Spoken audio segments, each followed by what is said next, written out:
지난 주일 말씀에서 우리에게 먹을 것을 주라라고 말씀하셨는데, 여러분 한 주간 동안 주변에 먹을 것을 많이 나눠주셨습니까? 표정이 갑자기 무슨 말씀이신가 기억이 안 나시는데요.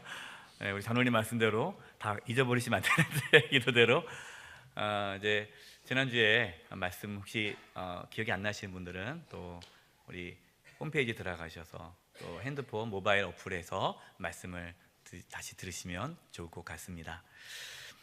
오늘 말씀에서도 제자들의 연약한 모습과 예수님의 권능이 나옵니다. 오늘도 잘 아는 말씀이죠. 예수님이 물 위를 걸어가는 기적을 보여주시는 말씀입니다. 제자들은 아직 믿음이 부족합니다. 하지만 우리 주님께서는 그 연약한 제자들을 또 계속해서 함께해 주시고 성숙한 하나님의 사도로서 섬길 수 있도록 이끌어가는 모습을 보게 되죠. 오늘 말씀을 통해서 비록 저와 여러분도 부족하고 연약하지만 연약한 우리를 하나님께서 기뻐하시는 그런 하나님의 사람들로 세워져 가는 은혜가 있기를 바랍니다. 오늘 말씀에서 우리가 가야 할 자리, 우리가 있어야 할 자리에 대해서 세 가지 말씀을 나누려고 합니다. 첫 번째입니다. 따라서 한번 해주십시오. 인기의 자리에서 사명의 자리로. 예수님께서 떡 5개와 물고기 2마리로 5,000명, 남자만 5,000명을 먹이고 12강질이나 음식을 남게 하는 기적을 베풀어 줬습니다. 사람들은 그 예수님의 기적에 열광을 했고 사람들은 그 예수님을 왕으로 삼으려고 했습니다. 요한복음 6장 15절입니다. 그러므로, 이 그러므로는 어떤 그러므로예요? 예수님께서 오병이어의 기적을 베푸심으로, 그러므로 예수께서 그들이 와서 자기를 억지로 붙들어 임금으로 삼으려는 줄 아시고 다시 혼자 산으로 떠나 가시니라. 아마도 제자들은 백성들의 예수님을 왕으로 삼고자 하는 그 모습 보면서 기뻐했을 것입니다. 왜냐하면 제자들이 왜 예수님을 따라다니고 있습니까? 예수님이 나중에 왕이 되면 자기들도 한 자리씩 하기 위해서 힘들게 예수님을 따라가고 있는 거예요. 근데 사람들이 예수님을 왕으로 추대하는 그러한 모습을 보자 얼마나 기뻤겠습니까? 야, 이제 고생 끝이다. 이제 더 이상 예수님 이렇게 제자로서 힘들게 안 따라다녀도 되겠구나. 이제 드디어 예수님이 왕이 되나 보다. 이런 기대감에 부풀어져 있었을 거예요. 제자들은 오병이어의 기적을 통해서 백성들에게 얻은 그 인기가 너무나도 좋았습니다. 그 인기를 힘입어 예수님을 왕으로 세우고자 하는 계획을 세웠을 것입니다. 예수님께서는 사람들의 인기에 들떠 있던 제자들의 마음을 보셨습니다. 그래서 다음과 같이 행하셨습니다. 오늘 본문 45절입니다. 예수께서 즉시 제자들을 재촉하사 자기가 무리를 보내는 동안에 배 타고 앞서 건너편 벳사다로 가게 하시고, 예수님께서는요 즉시예요. 즉시 제자들을 재촉했습니다.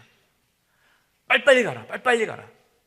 내가 이 무리들을 내가 보낼 테니까 너희들은 빨리 배를 타고 저 바다 건너편으로 가라 하면서 예수님께서 재촉하시는 거예요. 지금 시간이 무슨 시간이에요? 밤이에요. 제자들이 얼마나 많이 피곤하겠습니까? 또 밤에 배 타고 건너가는 게 쉽지 않잖아요. 그냥 쉬고 내일 밝을 때 날 밝으면 배를 타고 가는 게 좋지 않겠습니까? 그러나 예수님은 즉시 제자들을 재촉해서 배를 타고 바다를 건너가게 하십니다. 왜 그러셨을까요? 제자들이 사람들의 인기에 머물러서 자신들의 욕망을 채우지 못하도록 하기 위해서입니다. 사람들은 누구나 인정받기를 좋아합니다. 물론 여러분, 인정받는 건 좋은 겁니다. 저는 저와 여러분들이 가정에서, 가족들에게, 또 직장에서, 학교에서, 여러분이 속해 있는 그 곳에서 주변 사람들로부터 인정받기를 바랍니다. 교회 안에서 인정받기를 바라고 세상에서 인정받기를 바랍니다. 그러나 사람들에게 인정받고 사람들에게 인기를 받는 것이 우리의 우선순위가 되어서는 안 됩니다.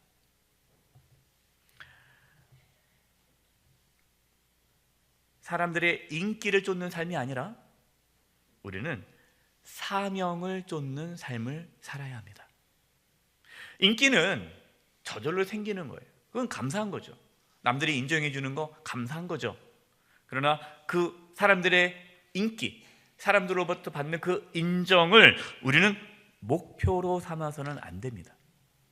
지난주 수요 사경회에서 사울 왕이 왜 몰락했는지에 대해서 말씀을 나눴습니다. 혹시 지난주 수요 사경의 말씀을 듣지 못하신 분들은 꼭 또 말씀을 들을 수 있기를 바랍니다. 꼭 말씀을 들으세요. 수요 사경의 말씀을 꼭 들으시기 바랍니다.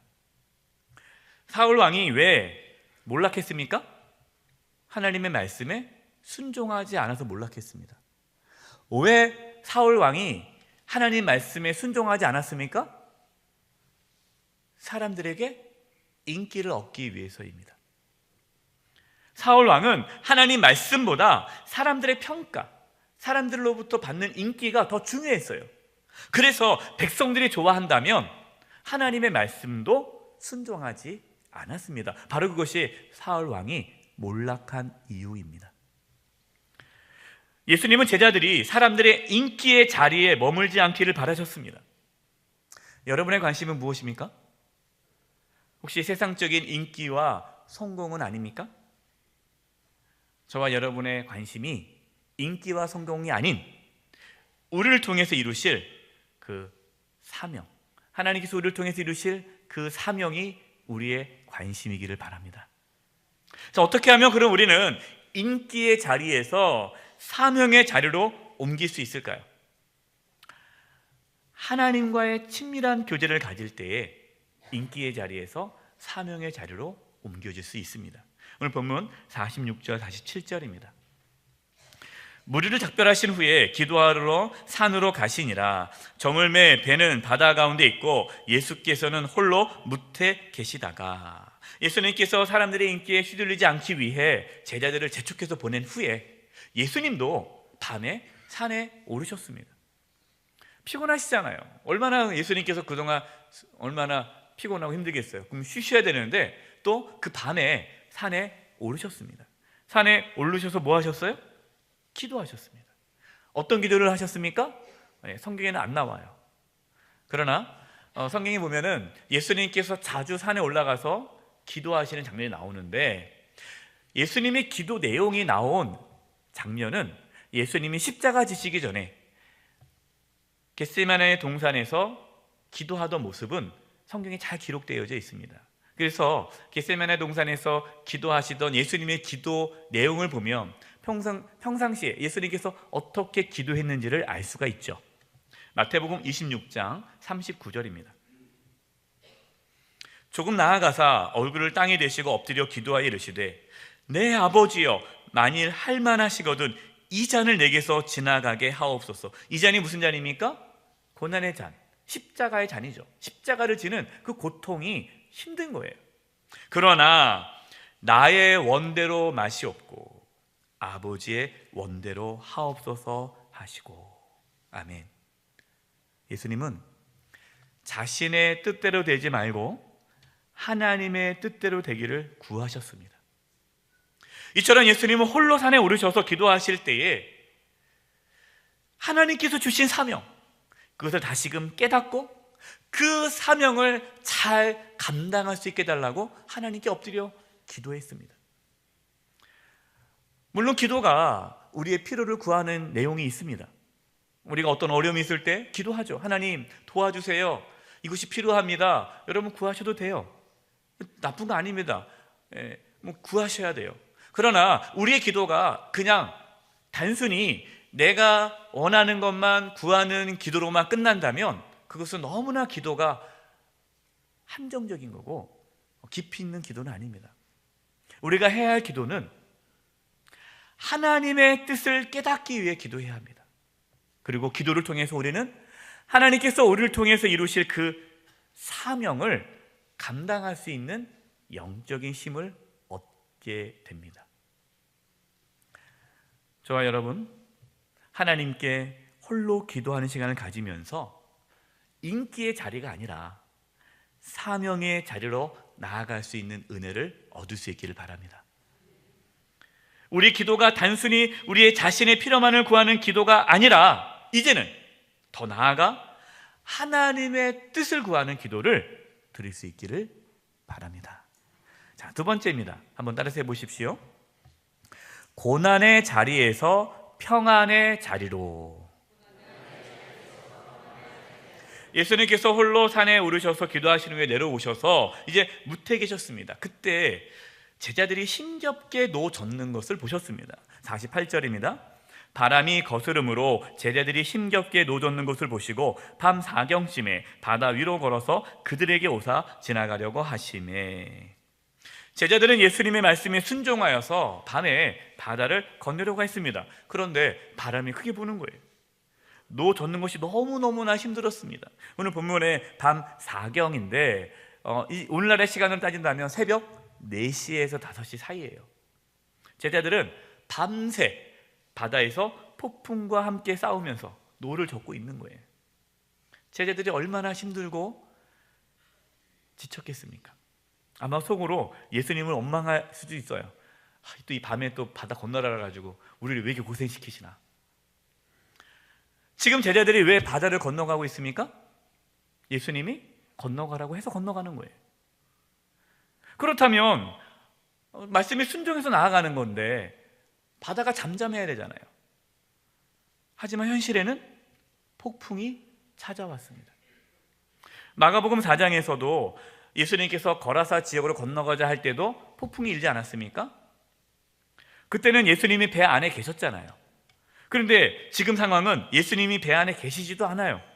제자들이 얼마나 두렵고 힘들었겠습니까? 이처럼 우리가 믿음의 삶을 살아갈 때에, 우리가 하나님 말씀에 순종하며 살아갈 때도 이처럼 예상치 않은 인생의 폭풍을 만날 수 있습니다. 갑작스럽게 직장을 잃을 수 있습니다. 몸이 아플 수도 있습니다. 사랑하는 사람이 떠날 수도 있습니다. 마치 그 폭풍을 만나서 힘겹게 노를 젓고 있는 제자들처럼 우리도 이 세상에서 힘겹게 살아갈 때가 있습니다. 여러분 지금 어떠한 상황에 계십니까? 힘겹게 인생의 노를 젓고 계시지는 않습니까? 밤새 열심히 노를 저어도 목적지에 도달하지 못했던 제자들처럼 정말 열심히 사는데 나아지는 것 같지 않아 절망과 두려움에 사로잡혀 있지는 않습니까? 예수님은 제자들이 힘겹게 노를 젓고 있는 것을 보고 계십니다. 예수님은 제자들을 외면하지 아니하시고 제자들을 향하여 바다 위로 걸어 오셨습니다. 이처럼 예수님은 힘겹게 살아가고 있는 저와 여러분을 보고 계십니다. 외면하지 않으십니다. 그리고 우리를 향하여 오십니다. 우리를 바라보시고 우리를 향하여 오시는 우리 주님을 이 시간 볼 수 있는 은혜가 있기를 바랍니다. 예수님께서 배를 타고 제자들에게 갔을까요? 물 위를 걸어서 가셨습니다. 여러분 놀랍지 않습니까? 별로 안 놀라시는 표정이신데 예수님께서 왜 바다 위를 걸어서 가셨을까요? 그 이유는 바다 위를 걷는다라는 것은 하나님의 권능을 보여주는 것이기 때문입니다. 욥기 9장 8절입니다. 욥이 이제 하나님에 대해서 고백할 때 이런 고백을 했어요. 그가 하나님이죠. 하나님이 홀로 하늘을 펴시며 바다 물결을 밟으시며. 그러니까 사람들은 그 당시에 어떤 생각이 있어요? 하나님은 바다 위를 걸을 수 있는 분이다. 이게 하나님에 대한 이해였단 말이에요. 예수님께서 바다 위를 걸어 제자들에게 가신 것은 예수님이 누구시라는 겁니까? 하나님이시라는 겁니다. 예수님은 그동안 많은 기적을 보여주셨어요. 병든 자를 고쳐주시고 귀신을 내쫓고 죽은 자도 살리고 오병이어의 기적을 보여주시고 그리고 이 순간에는 바다 위를 걸어가는 기적을 보여주셨습니다. 그 기적을 통해 예수님은 하나님이시다, 하나님의 권능을 보여주시는 것이죠. 제자들은 오병이어 기적과 같은 예수님의 권능을 계속 보고 있었습니다. 얼마나 많은 권능을 보았어요. 그러나 여전히 제자들은 예수님의 권능을 신뢰하지 못하고 있습니다. 49절입니다. 제자들이 그가 바다 위로 걸어오심을 보고 유령인가 하여 소리 지르니, 제자들은 예수님께서 걸어오심을 보고 유령이라고 생각했어요. 왜냐? 예수님은 바다 위를 걸을 수 없다라고 생각한 거죠. 50절입니다. 그들이 다 예수를 보고 놀람이라. 이에 예수께서 곧 그들에게 말씀해 이르시되, 우리 같이 한번 읽어볼까요? 시작. 안심하라, 내니 두려워하지 말라 하시고. 아멘. 제자들이 다 놀랐어요. 예수님께서 그들에게 말씀하십니다. 안심하라, 내니 두려워하지 말라. 오늘 저와 여러분에게 우리 주님께서 말씀하십니다. 뭐라고 말씀하십니까? 안심하라, 내니 두려워하지 말라. 이 말씀이 저와 여러분 가운데 들려줄 수 있기를 바랍니다. 정말 이 말씀이 우리의 삶 가운데 나타날 수 있기를 바랍니다.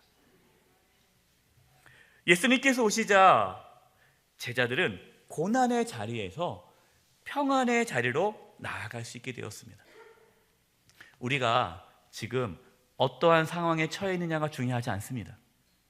우리가 어떠한 상황에 처해 있을지라도 예수님께서 우리 가운데 들어오시면, 예수님께서 우리 가운데 오시면 우리는 고난의 자리에서 평안의 자리로 옮겨지게 됩니다.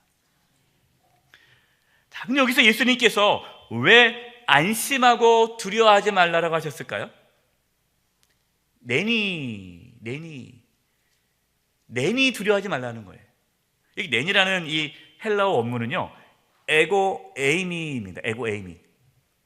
목사님 뭐 헬라어 몰라도 됩니다. 왜 이 말씀하시나요? 이 에고 에이미의 원문 뜻은요, 나는 나다라는 뜻이에요. 나는 나다. 나는 나다라는 이 말씀은 하나님께서 모세에게 하신 말씀과 동일합니다. 하나님께서 이스라엘 백성들을 이제 출애굽할 때에 호렙산에서 모세가 하나님을 만나죠. 그때 하나님께서 누구신지 모세에게 말씀합니다. 이것이 출애굽기 3장 14절입니다. 하나님이 모세에게 이르시되 나는 스스로 있는 자이니라. 또 이르시되 너는 이스라엘 자손에게 이같이 이르기를 스스로 있는 자가 나를 너에게 보내셨다 하라. 본문에는 나는 스스로 있는 자라라고 번역했지만 이 히브리 원문은 나는 나다라는 뜻이에요. 하나님께서 모세에게 주셨던 나는 나다, 그 말씀을 지금 예수님께서 제자들에게 하시는 거예요. 나는 나니 너희는 안심하라, 두려워하지 말아라. 하나님은 어떤 분이세요? 하나님은 하나님이세요. 나는 나니, 그 말씀은 하나님이시라는 거예요. 하나님 어떻게 표현할 길이 없어요. 여러분, 하나님 우리가 어떻게 표현합니까? 나는 나니. 이게 하나님의 표현이에요. 지금 예수님께서는 제자들에게 나는 나다, 나는 하나님이다, 그러니 두려워하지 말아라, 안심하라, 이 말씀을 하시는 거예요. 우리 주님이 누구십니까? 하나님이시잖아요. 하나님 우리와 함께 하시잖아요. 하나님이 하나님이신데 왜 두려워합니까? 나는 나니 두려워하지 말아라. 51절입니다. 배에 올라 그들에게 가시니 바람이 그치느니라. 제자들이 마음에 심히 놀라니. 예수님께서 배에 올라타시니 풍랑이 잔잔해졌습니다. 이처럼 우리가 고난의 자리에서 평안의 자리로 나아가려면 예수님을 모셔야 됩니다. 예수님의 권능을 믿고 예수님을 내 마음의 중심에 모셔야 됩니다. 우리의 삶의 자리에 예수님을 주인으로서 다시 모실 때에 우리의 자리가 고난의 자리라 할지라도 그 자리는 평안의 자리로 바뀌게 됩니다. 지난 주 중에 신방을 했는데요, 제가 많은 은혜와 위로를 받은 가정에 방문했어요. 이 집사님이 너무나도 힘들게 살아오셨어요. 너무나 힘든데 주일 예배 드리는 것이 그것이 자기에게는 생명과도 같다라는 거예요. 그래서 만약에 자기가 주일 예배를 드리지 못했더라면 자기는 벌써 죽었을 거래요. 너무 힘들어서. 그렇게 고난의 자리에서 힘들게 살아가는데 주님께 나와 예배할 때 하나님께서 힘을 주시고 용기를 주시고 더 감당할 수 있는 능력을 주셔서 기쁨으로 그 모든 고난을 견뎌냈다라는 거예요. 그래서 지금은 너무너무 행복하고 감사하대요. 제가 이야기를 나누는데 제가 너무 은혜가 됐어요. 그분은 고난의 자리에서 평안의 자리로 가신 분이에요. 저와 여러분 모두가 예수님을 우리의 삶의 자리로 모셔서 고난의 자리에서 평안의 자리로 옮겨지는 은혜가 있기를 간절히 축원드립니다. 마지막 세 번째입니다. 한번 따라서 해보십시오. 연약함의 자리에서 성숙함의 자리로. 52절입니다. 이는 그들이 그 떡 떼시던 일을 깨닫지 못하고 도리어 그 마음이 둔하여졌음이러라. 제자들은 오병이어의 기적을 체험하고도 예수님의 권능을 깨닫지 못했습니다. 제자들의 믿음은 연약했고 마음이 둔했습니다. 여기서 마음이 둔하다라는 것은 깨닫지 못했다라는 것이죠. 그러나 예수님은 그 믿음이 연약하고 마음이 둔한 제자들을 포기하지 않으셨어요. 함께 하셨습니다. 제가 말씀을 묵상하면서 설교를 준비하는데 이렇게 믿음이 없고 마음이 둔한 제자의 모습이 저의 모습이더라고요. 그게 저의 모습인 거예요. 사실 우리의 모습 아닙니까 이게? 우리가 그동안 살아오면서 얼마나 많은 하나님의 사랑을 경험했어요. 하나님의 은혜를 경험했잖아요. 하나님 날 사랑한다는 것도 알잖아요. 십자가의 은혜도 알잖아요.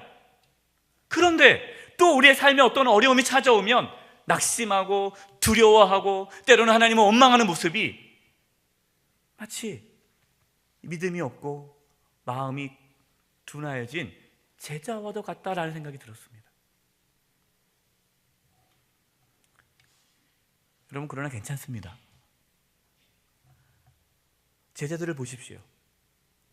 연약한 제자들을 예수님께서는 포기하지 않으시고 그들을 끝까지 품어주십니다. 그리고 예수님이 죽으시고 부활하시고 승천하시고 성령이 임하자 그 믿음이 없는 제자들, 마음이 둔한 제자들, 겁도 많은 제자들이 어떻게 변했습니까? 위대한 하나님의 사도로. 사도행전을 보면 베드로나 그 많은 사도들이 정말 멋지게 하나님의 일을 하는 모습을 보지 않습니까?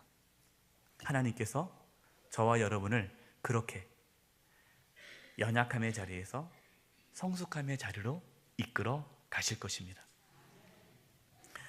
그렇기 때문에 우리는 서로 격려해주고 서로 세워주어야 합니다.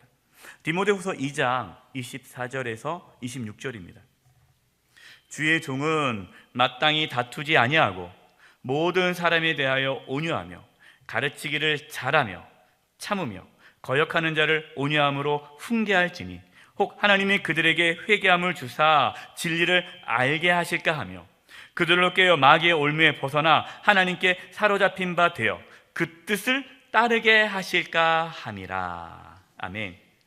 주의 종은 다투지 아니하고 싸우지 말라는 거예요. 싸우지 말고 모든 사람에 대해서 온유함으로 가르치라. 여기 주변에 이렇게 믿음이 연약한 분들이 믿음이 연약한 모습을 드러낼 때가 있죠. 그러면 그것으로 인해서 우리가 상처를 받을 수 있지 않습니까? 그러면은 가서 어떤 분들은 막 혼내요. 그렇게 하지 말아라. 막 혼내고 막 그럽니다. 근데 그렇게 하지 말라는 거예요. 왜? 아니 믿음이 없어서 그렇게 한 건데 어떻게 해주라는 거예요? 온유함으로 가르치라는 거죠. 또 오해하면 안 돼요. 그렇다고 해서 그래 믿음이 없으니까 내버려두자. 또 그러면 안 돼요. 가르쳐야죠. 그런데 어떻게 해요? 온유함으로 훈계하고 또 거역하는 자를 막 대든단 말이에요. 거역한단 말이에요. 내가 뭘 잘못했냐고 막 그럴 때도 어떻게 해야 돼요? 부드럽게 온유함으로 가르치라. 왜 그럽니까? 하나님께서 그에게 회개함을 주사 바로 하나님 뜻대로 살아갈 수도 있기 때문에 그렇게 하라는 거예요. 그러니까 지금 몰라서 그런 거지 알면은 그렇게 안 한다는 거죠. 제가 오늘 말씀을 이제 디모데후서 묵상하면서 우리 김종수 목사님 생각이 났어요. 천국방언. 여러분, 천국방언에서 김종수 목사님께서 늘 하시던 말씀이 뭡니까? 몰라서 그랬는데 알면 그랬겠니? 몰라서 그런 거 아니겠어요? 누가 여러분 막 힘들게 합니까? 그건 몰라서 그런 거예요. 알면 그랬겠습니까? 몰라서 그렇죠. 그럼 어떻게 해야 돼요? 이해하고 사랑하고 받아들이면서 끝까지 품어야죠. 그러면서 그가 하나님을 바로 손을 끈 날까지 기다려주는 거예요. 나 때문이다. 네. 고맙습니다. 사랑합니다. 모르고 그랬는 걸 뭘. 이것이 우리 영세교회 설립 말씀 아닙니까? 하나님께서 저와 여러분을 어떻게 해주셨어요? 품어주셨잖아요. 인내하셨잖아요. 우리가 부족하고 연약하지만 하나님께서 우리를 붙잡아둬서 그래도 이만큼의 신앙을 갖고 있는 거 아닙니까? 하나님께서 우리를 그렇게 인내하시면서 우리를 세워주셨는데 우리는 다른 사람들에게 어떻게 해야 돼요? 그렇게 해야죠. 하나님께서 우리를 그렇게 했던 것처럼 다른 사람에게 인내하고 오래 참음으로 섬겨야 되지 않겠습니까? 결론입니다. 오늘 말씀을 통해서 우리가 나아가야 할 자리, 세 자리에 대해서 말씀을 나눴습니다. 첫 번째는 우리는 인기의 자리에서 사명의 자리로 나아가야 됩니다. 사명의 자리로 나아가기 위해 우리는 각자가 하나님께 기도해야 돼요. 기도는 우리의 뜻이 아닌 하나님의 뜻을 따르는 은혜를 주십니다. 두 번째, 우리는 고난의 자리에서 평안의 자리로 나아가야 합니다. 우리는 살아가면서 고난을 피할 수 없습니다. 여러분, 고난 피할 수 없어요. 고난이 계속 올 겁니다. 그러나 두려워하지 마세요. 우리 주님이 우리와 함께 하신다면 고난의 자리가 평안의 자리로 바뀝니다. 사망의 음침한 골짜기를 다닐지라도 해를 두려워하지 않을 것은 주께서 나와 함께 하심이다 고백했던 다윗은 고난의 자리에서 평안의 자리로 가는 그 비결을 아는 자였어요. 사망의 음침한 골짜기입니다. 고난 가운데서 뭘 경험하는 거예요? 평안을 경험하는 거예요. 이것이 하나님께서 오늘 우리에게 주고자 하는 말씀입니다. 마지막 세 번째는 연약함의 자리에서 성숙함의 자리로 나아가야 합니다. 주님께서 연약한 우리를 포기하지 않고 끝까지 함께 하실 것입니다. 그래서 우리를 성숙한 하나님의 자녀로 세워 가실 것입니다. 이처럼 우리도 믿음이 연약한 분들을 온유함으로 품어야 돼요. 하나님께서 우리를 받아주시고 참아주셨듯이 우리도 인내를 갖고 연약한 분들을 섬겨야 합니다. 사명의 자리, 평안의 자리, 성숙함의 자리로 나아가는 은혜가 있기를 간절히 축원드립니다. 기도하겠습니다. 하나님 아버지, 저희들 연약합니다. 저희들을 불쌍히 여겨주셔서 오늘 말씀대로 사명의 자리, 평안의 자리, 성숙함의 자리로 나가는 은혜가 있게 하여 주시옵소서. 내니 두려워하지 말라, 안심하라, 이 말씀이 우리 가운데 들려지게 하여 주시옵소서. 예수님의 이름으로 기도드립니다. 아멘.